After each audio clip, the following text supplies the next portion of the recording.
We can also do alcoholysis and hydrolysis with acid anhydrides.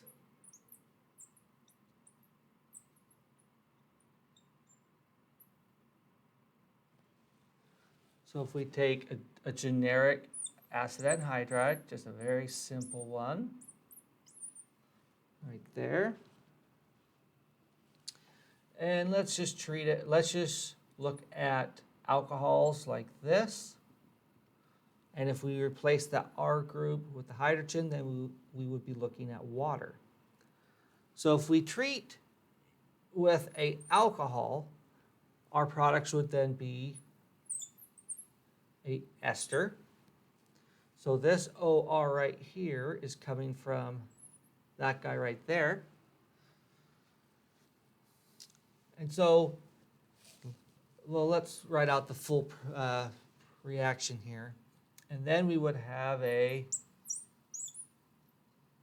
carboxylic acid. So what we have going on here is that this piece right here, that piece is going to react with this piece right there. Very good marker, is it? To give us this right there. And then this piece right there is going to be this piece, like that. If we take this same starting material,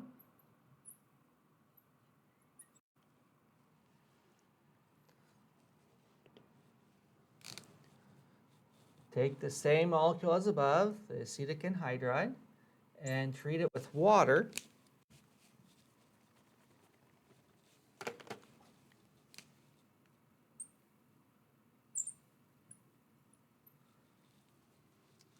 The difference is we are going to generate 2 carboxylic acids.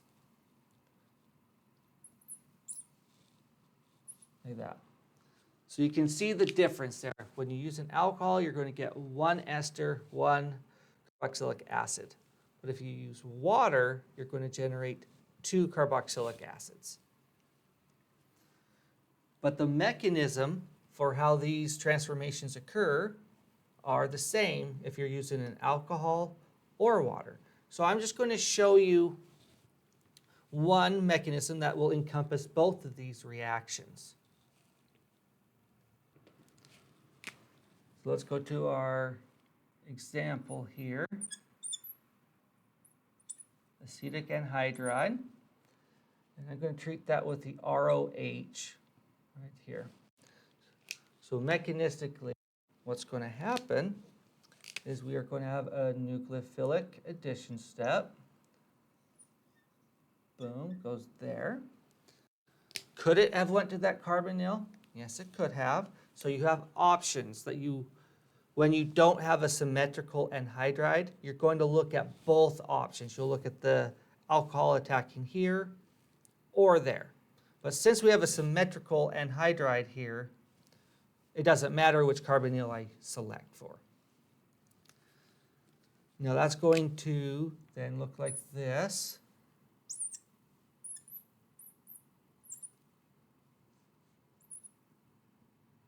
Negatively charged. We have the O, R, and then we have the hydrogen that is attached. Hydrogen was already there, sorry. We have 3 atoms bonded to the oxygen, so that's going to be positively charged. So the next thing that we want to do is going to be a proton transfer. So we will use another molecule of our alcohol. Oops, using the wrong colored marker on that one. Oops. We'll just do a proton transfer.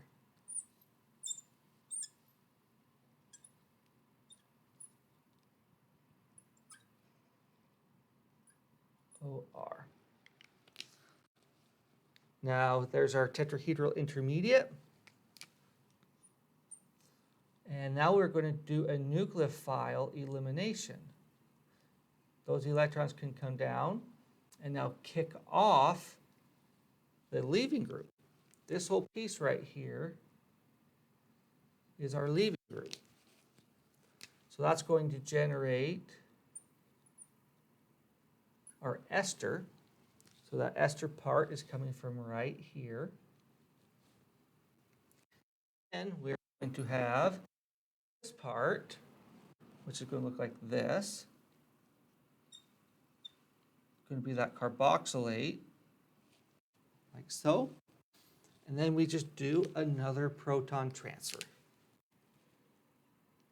And in this proton transfer step right here, we generated what? ROH2. So we've got a little bit of acid present. So we can use that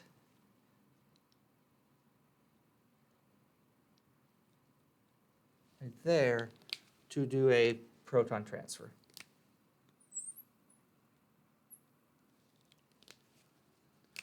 To generate our carboxylic acid. Like that. So those are our two products right there.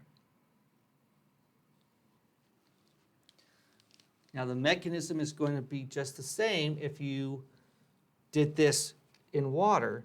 All you would have to do is just go through every step of this mechanism and replace that R there with a hydrogen.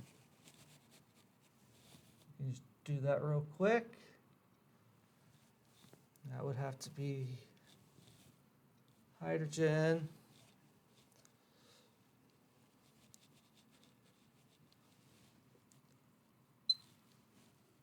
Am I missing any? And so that would have to be hydrogen. And then that would be. And if you do it with water, you can see there that now we have two carboxylic acids.